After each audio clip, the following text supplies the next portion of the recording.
որ միշտ հնարավոր է ինչ-որ բան փոխել, բայց պետք է գան նոր ուժեր,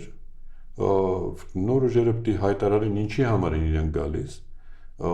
հենց ամենասկզբից պետք է խոսեն այդ մասին, այն համազգային ծրագրերը, որ մենք ունենք, դրա մասին պետք է խոսել եւ ասել նպատակը որն է իշխանափոխության։ Եթե նպատակը նա է, որ երկիրը պետք է գտնվի այս նույն վիճակում, ինչ որ հիմա ստեղ կա, այնա թող սրանք մնան։ Բայց պետք է հայտարարել ինչի համար են գալիս։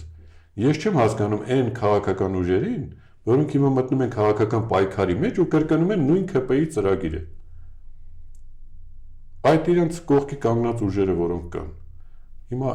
այդ ՔՊ-ն ձեզանից լավ է անում, այն ինչ որ դուք հիմա ուզում եք անեք։ Հիմա դուք ինչ եք ասում, ասում եք, որ մենք էլ ենք այդ նույն բանը ուզում անենք, հա լավ եք անում, այդ նույն բանը անում են իրանք, ի՞նչ տարբերություն։ Սակայն ո՞րն է տարբերությունը։ Այն ուժերը պետք է խոսեն, այն ուժերը պետք է ծրագրերը ներկայացնեն, որոնք տարբերվելու են դրանից, այլ բան են առաջարկելու ու այլ լուծում են տալու։